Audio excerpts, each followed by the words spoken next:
तो चलिए, आज हम एक ऐसे केस की गहराई में उतरते हैं जिसने सबको चौंका दिया था। 2025 का रेड फोर्ट ब्लास्ट।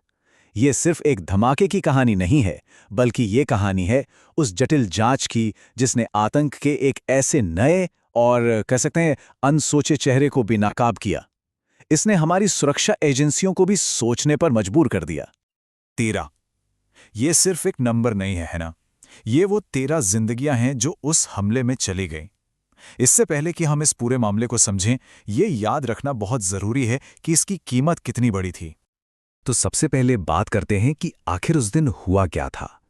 कहानी की शुरुआत होती है एक जबरदस्त धमाके से, जिसने देश की राजधानी दिल्ली को सचमुच हिला कर रख दिया। तारीख थी 10 नवंबर 2025 और वक्त था शाम के 6:52। जरा सोचिए, ये वो टाइम होता है जब दिल्ली की सड़कें, मेट्रो स्टेशन, सब जगह लोगों की भीड़ होती है। और धमाका हुआ कहाँ? नई दिल्ली के बिल्कुल बीचों बीच, लाल किला मेट्रो स्टेशन के गेट नंबर 1 पर। ये एक ऐसी जगह है जहां हमेशा भीड़ रहती है, तो जाहिर है इसे निशाना बनाने का मकसद साफ था। ज्यादा से ज्यादा दहशत फैलाना, बेगुनाह लोगों को निशाना बनाना। हमलावरों का तरीका क्या था? उन्होंने एक हुंडई i20 कार का इस्तेमाल किया और उस कार के अंदर एक बहुत ही पावरफुल बॉम्ब छिपाया हुआ था। शुरुआती रिपोर्ट्स में तो यह भी शक था कि अमोनियम नाइट्रेट जैसे खतरनाक एक्सप्लोसिव का इस्तेमाल हुआ, जो आप जानते हैं कितनी बड़ी तबाही मचा सकता है। इस धमाके की गंभीरता को देखते हुए केंद्र सरकार ने फौरन इसे एक आतंकवादी घटना घोषित कर दिया। ये कोई आम क्राइम नहीं था, बल्कि देश पर एक सोचा समझा हमला था। ये बात बिल्कुल साफ हो गई थी। हमले के बाद जाहिर है देश की टॉप इन्वेस्टिगेशन एजेंसियां तुरंत एक्शन में आ गईं। तो चलिए देखते हैं कि ये पेचीदा जांच आगे कैसे बढ़ी।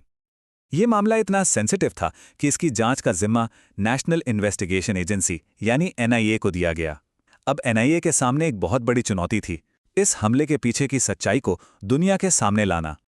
और इन्वेस्टिगेटर्स के दिमाग में बस एक ही सवाल घूम रहा था, सबसे बड़ा सवाल, आखिर इस हमले के पीछे था कौन? कौन थे वो लोग जिन्होंने देश की राजधानी में इतनी बड़ी वारदात को अंजाम दिया? और यहीं से कहानी में एक ऐसा मोड़ आता है जिसकी किसी ने उम्मीद नहीं की थी। जांच में जो खुलासा हुआ उसने सच में सबके होश उड़ा दिए। ये आतंक का वो चेहरा था जिसके बारे में किसी ने सोचा तक नहीं था। तो मेन सस्पेक्ट तक पहुंचे कैसे? देखिए, जांच में सबसे बड़ा ब्रेक थ्रू मिला फॉरेंसिक टीम को। धमाके की जगह से उन्हें एक डीएनए सैंपल मिला और जब इस सैंपल को सस्पेक्ट की मां के डीएनए से मैच किया गया तो पहचान कंफर्म हो गई। और ये मुख्य संदिग्ध कौन था? डॉक्टर उमर उन नबी। एक तरफ दुनिया के लिए वो फरीदाबाद की अल फलाह यूनिवर्सिटी में एक इज्जतदार डॉक्टर और प्रोफेसर था, और दूसरी तरफ पर्दे के पीछे वो इस भयानक हमले का मेन सस्पेक्ट था। यही डबल लाइफ इस केस का सबसे हैरान करने वाला हिस्सा है। इसी जांच से एक नया टर्म सामने आया, व्हाइट कॉलर टेररिस्ट मॉड्यूल। इसका मतलब क्या है? इसका मतलब है एक ऐसा टेरर ग्रुप जिसमें समाज के पढ़े लिखे प्रोफेशनल लोग शामिल हों, जैसे डॉक्टर, प्रोफेसर, यहां तक कि मौलवी भी। और हां, डॉक्टर उमर अकेला नहीं था। जांच में डॉक्टर मुजम्मिल गनाई, डॉक्टर आदिल अहमद जैसे कई और पढ़े लिखे लोगों के नाम भी सामने आए। ये सब इस मॉड्यूल का हिस्सा बताए गए। मतलब ये कोई एक आदमी का काम नहीं था, ये एक पूरा ऑर्गेनाइज्ड नेटवर्क था। अब देखिए, इस कहानी के तार सिर्फ देश के अंदर ही नहीं, बल्कि सरहद पार भी जुड़े हुए थे। इसका एक इंटरनेशनल कनेक्शन भी था। जांच में ये बात भी सामने आई कि डॉक्टर उमर उन नबी सीधा तुर्की में बैठे अपने हैंडलर उकासा से कांटेक्ट में था। तो ये इस मॉड्यूल के इंटरनेशनल लिंक का एक सीधा और पक्का सबूत था।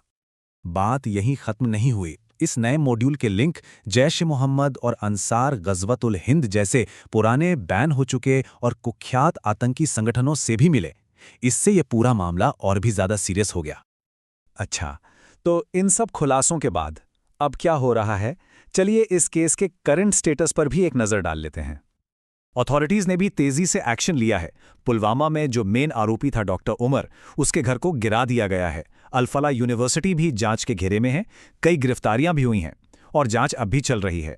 तो हो सकता है कि आगे और भी खुलासे हों। देखिए, इस पूरे मामले से एक बात तो साफ है कि आतंक का कोई एक तय चेहरा नहीं होता। और ये केस हमें एक बहुत बड़े सवाल के साथ छोड़ जाता है कि जब समाज के पढ़े लिखे इज्जतदार लोग ही आतंक का रास्ता चुन लें तो ये किस तरफ इशारा करता है? ये एक ऐसा सवाल है जिस पर हम सबको सोचने की जरूरत है।